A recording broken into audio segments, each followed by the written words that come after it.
Ну, уважаемые слушатели, вообще кадровая работа, которая, как вы понимаете, она очень достаточно кропотливая, серьезная, да, и много в настоящее время происходит нового.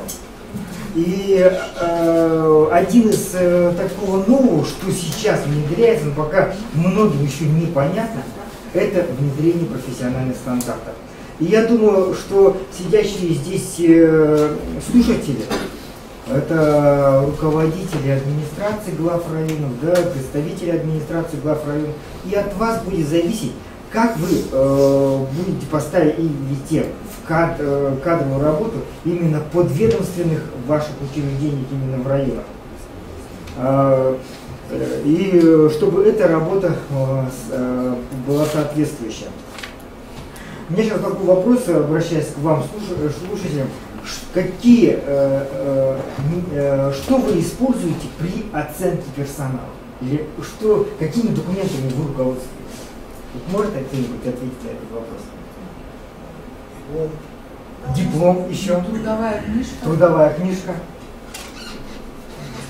Ну, медицинская, это заключение, естественно. А какими справочниками руководствуетесь?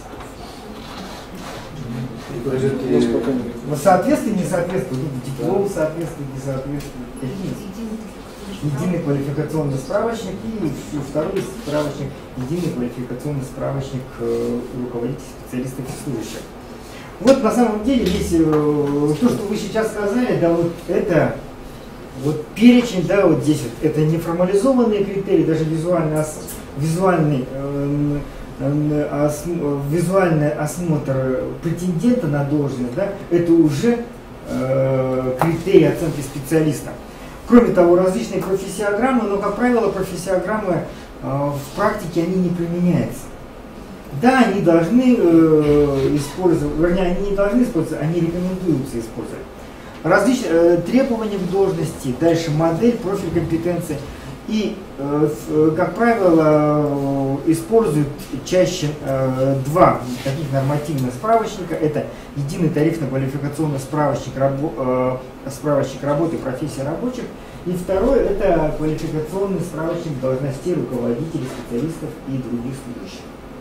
То есть человек, занимающий ту или иную должность, мы открываем этот справочник, соответствует, не соответствует. Если, извините, не соответствует, значит нужно сделать так, чтобы он соответствовал. Ну, то есть где-то пройти переподготовку, либо где-то, может, повышение квалификации, либо опыт наработать. Но уже на протяжении где-то 10, чуть больше 10 лет идет процесс внедрения профессиональных стандартов. То есть, по своей сути, у нас за последние 25 лет поменялось очень многое. Поменялись профессии, ежегодно появляется порядка 2000 новых профессий. А что такое это новые профессии? Они, как правило, в предыдущих справочниках вообще никак не отражаются. Даже та же самая новая профессия, менеджер, да, это менеджер торгового зала, менеджер там, в гостиничном сервисе, а конкретно требования. Его нет. И поэтому сейчас в настоящее время внедряются профессиональные стандарты. Чем же руководствуется? Вернее, это вот здесь приведены несколько нормативно-правовых актов, что уже сделано. Да? То есть это федеральный закон, внесение изменений закона технического регулирования, потом внесение изменений в федеральный закон, в Трудовой кодекс об образовании. Вот на основании вот этого 122 закона от 2 мая 2015 года с 1 июля 2016 года введена статья 195.1 в Трудовой кодекс. Там дано уже определение, что же такое профессиональный стандарт и как его применять. Кроме того, с 1 января 2017 года вводится такой федеральный закон о независимой оценке квалификации. То есть хотим мы этого, не хотим, но это уже внедряется в российскую практику. Что же собой представляет профессиональный стандарт? Это именно характеристика квалификации, необходимая работнику для осуществления определенного вида профессиональной деятельности. И постоянно в настоящее время происходит разработка и внедрение профессиональных стандартов. Полный реестр разработанных и внедренных профессиональных стандартов размещен на сайте Министерства труда и социальной защиты Российской Федерации. Вот он представлен на сайте. Но в настоящее время уже разработано 832 профессиональных стандарта. И профессиональные стандарты, они очень хорошо должны взаимодействовать между образовательными стандартами и профессиональными стандартами. Здесь уже в России созданы советы по профессиональным квалификациям. Но я точно знаю, поскольку уже мы отслеживаем на протяжении нескольких лет такую специальность, как управление персоналом, создан совет по профессиональным квалификациям, специалист по управлению персоналом. Он уже идет работа в этом направлении. Вообще говоря, о сфере применения профессиональных стандартов ходят несколько таких мнений. Либо с 1 июля 2016 года, да, и в каких организациях. В связи с этим есть такое постановление правительства Российской Федерации от 27 июня 2016 года за номером 584. Вообще было очень критично, хотели вообще ввести с 1 июля 2016 года однозначно. И именно в бюджетных учреждениях и в коммерческих организациях, чей уставный капитал принадлежит государству, либо органам местного самоуправления и уровень, больше 50% акций принадлежит государству. Но в настоящее, согласно вот этого постановления, там уже сказано, что профессиональные стандарты внедряются по этапу. И этапы, они четко в этом постановлении, к сожалению, не прописаны, да? Но срок завершения этой работы уже является 1 января 2020 года. То есть нам всем, да, совместно с вами предстоит эту работу завершить. И именно советы еще по профессиональным квалификациям, они созданы по конкретной специальности. Если специалист по управлению персоналом профессии, да, это есть совет по профессиональной квалификации специалиста по управлению персоналом. Если это педагог, есть, я думаю, во многих, не во всех муниципальных образованиях есть учителя в школах, есть педагог дошкольного образования, есть такой профессиональный стандарт. То есть надо эту уже работу проводить, и чтобы она была поставлена на регулярной основе. Вообще говоря о макете профессионального стандарта, он имеет определенную такую структуру, здесь уже в которой обобщены обобщенные трудовые функции и трудовые действия. Вообще это связано с тем, что сама кадровая работа в Российской Федерации, и она идет унификация в рамках европейской рамки квалификации. И там уже идет, вся работа идет на такие направления, так называемые дескрипторы. В переводе на русский язык, да, это показатели, направления, да, это умение, знания, общая компетенция. Кроме того, там есть определенные показатели именно профессиональной деятельности.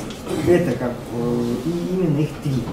Это сложная широта полномочий и ответственность, дальше сложность деятельности и наукоемкость.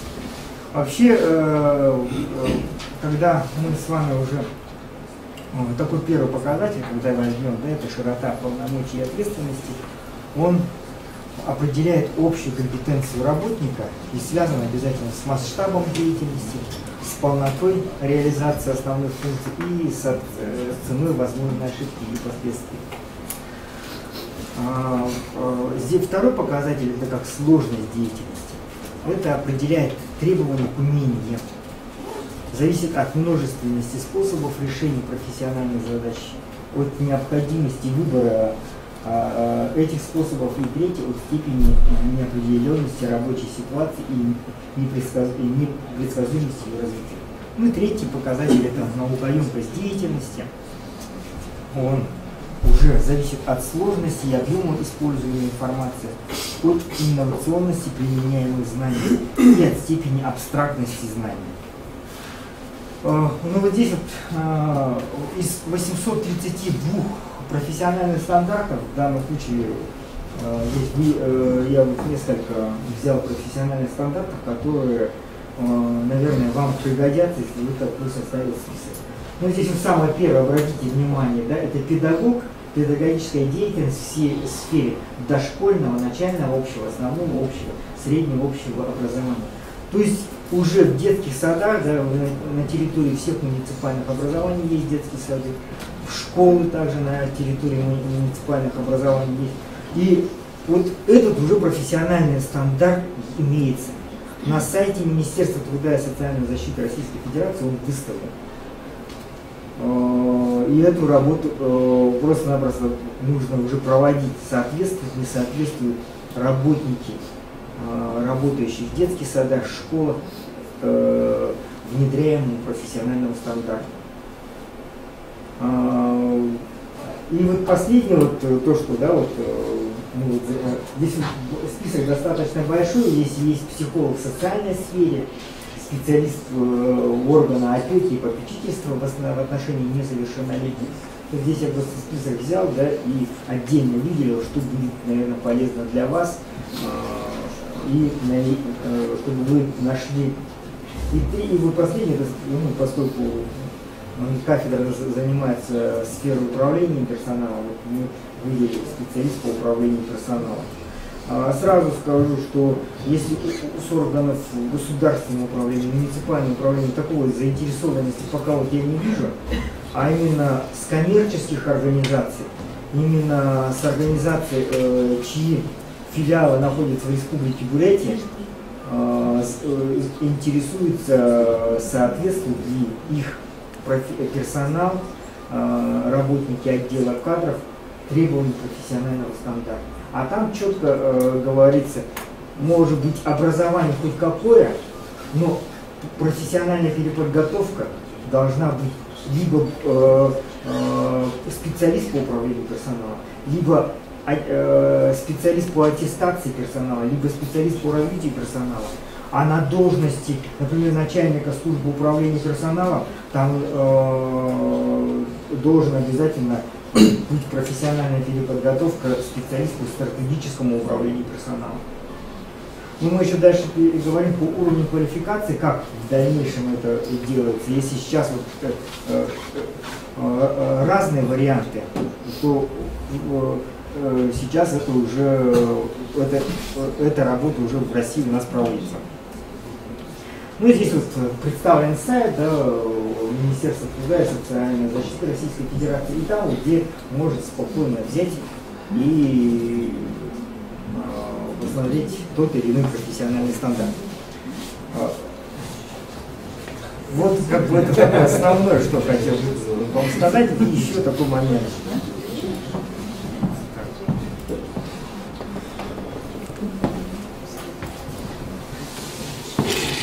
Еще хотел сказать, в настоящее время, да, поскольку как таковую используются разные формы и системы оплаты труда в разных коммерческих организациях. В советское время использовалась 18-разрядная тарифная сетка. Сейчас такой нет. Да? Но так называемое штатное расписание, оно по действующему трудовому кодексу носит рекомендательный характер. Работодатель может это иметь, либо не может на него усмотреть. Чтобы этого не было, в настоящее время вот приказом от 12 апреля 2013 года разработаны уровни квалификации, да, и они также будут внедряться в ближайшие 2-3 года. Да? Их на самом деле 9. Да. И 9 уровней квалификации от 1 по 9. Если для первого уровня даже не обязательно наличие там, образования, профессионального образования, то для 9 уровня да, это обязательно наличие высшего образования по уровню магистратуры, а то и ученый степень. То есть и именно каждый профессиональный стандарт, у него свои определенные уровни. У специалиста по управлению персоналом это 5, 6, 7 уровень. Для 5 уровня наличие высшего образования не обязательно. Для 6 наличие высшего образования обязательно на уровне бакалавриата, а для 7 это именно уровень начальники отделов служб управления персоналом, там наличие высшего образования, уровень магистратуры либо учености. Именно и по всем 3 уровням должна быть профессиональная переподготовка по направлению специалиста по управлению персоналом. Ну вот как бы вкратце, что можно сказать, ну что мы можем предложить, наша кафедра может в рамках этого предложить. Ну, мы в настоящее время запустили такую программу, называется именно программа переподготовки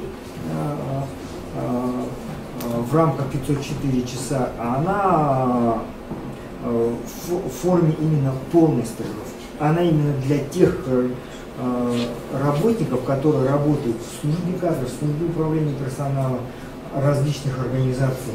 И она проводится без отрыва от производства. И такое мы уже предлагаем. Одна будет.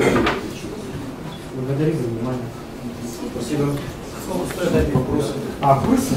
Ну вот первая группа, которую мы получили, это 30 тысяч. 504 часа. Диплом о профессиональной переподготовке. Именно специалист по управлению персоналом. На время сколько получается? Так, обратите внимание, у нас федеральный закон об образовании использует разные формы повышения квалификации, переподготовки. И одна из форм является стажировка. Это вот наша первая кафедра, которая пошла на это, на свой страх и риск, да. Сразу скажу, занятий на самом деле как таковых аудиторных их нет. Но каждому слушателю назначается руководитель, да, который его курирует. И теоретико-методологические вопросы он определяется с руководителя. Но при этом все эти слушатели, они должны работать именно в этой сфере. В сфере, ну, поскольку управление персоналом именно в сфере управления персоналом. Практический опыт есть, а у теоретических знаний нет. Вот, вернее, их недостаточно. И поэтому здесь такой синтез теории и практики, да, позволяет, я думаю, пройти переподготовку. Еще вопросы, пожалуйста? Нет? Хорошо, спасибо.